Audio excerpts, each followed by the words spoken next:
Now my opponent, okay, was lower rated, but he played the move order quite well, and this generally left me not finding the right idea. So let's just have a look, and it's really to fit in with the last game, the Kramnik game. So it went d4, knight f6, and now my move order, bishop f4, d5, e3, e6, and here I played c3. Now my opponent played what I consider a good move here. Now, had he played c5, as I've discussed in the last game, I'd probably go knight d2, and if knight c6, then the plan is much better. But my opponent played an immediate bishop d6. Now, in hindsight, against this move bishop d6, I would just play bishop g3 and transpose back into something we looked at earlier. I played bishop takes d6 here. I'm not going to spend much time on this game at all. This is not good enough for equality because black's left his knight on b8, and this is something, I mean, this is not good enough for an advantage. This is equality.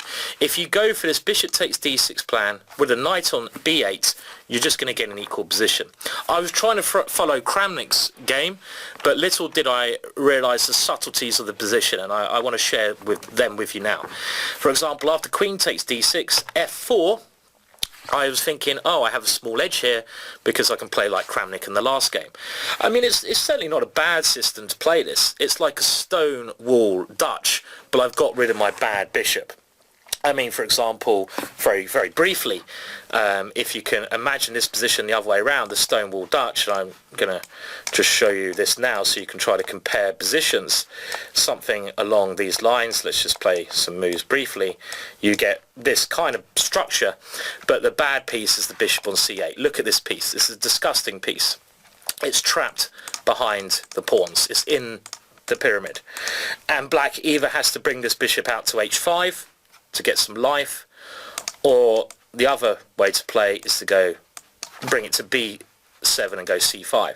But the thing is, so I mean, what I'm playing here is certainly not worse for me, and it's a good Stonewall Dutch, but I don't believe it's enough for an advantage. And my opponent castled, knight d2, c5, bishop d3, and now a good move, knight c6 would go back into the last game, but a good positional move, b6. And I suddenly realised here, this isn't the way to play for an advantage. All because the knight is on b8, and bishop a6 at the right time will get equality. I mean, I went knight to f3. My opponent probably should have played bishop a6 straight away, and I really can't see any advantage here at all for white. It's hard to come up with a decent plan without this bishop. I mean, bishop b7 wasn't a bad move my opponent played here, because he's also thinking his knight can come to e4. I castled, knight c6, knight e5, and now very good idea here, knight e7. We saw this in some of the other games. And again, even this seems perfectly adequate for black. Queen f3, trying to stop the knight coming in. a5, good way to advance. I thought, well, if I need to win this game, I need to do something a bit drastic. g4. Now my opponent played bishop a6, and, well, in this position, there's nothing going on. My pawns may look scary, but if I ever go g5, I simply give away a very important square on f5, which I'm never going to get back, an outpost.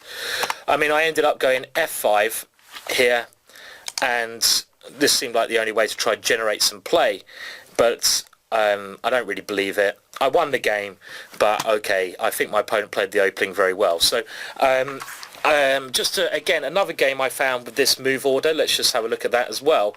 So let's go back to the start, and it's something you bear in mind if you want to play the positional way.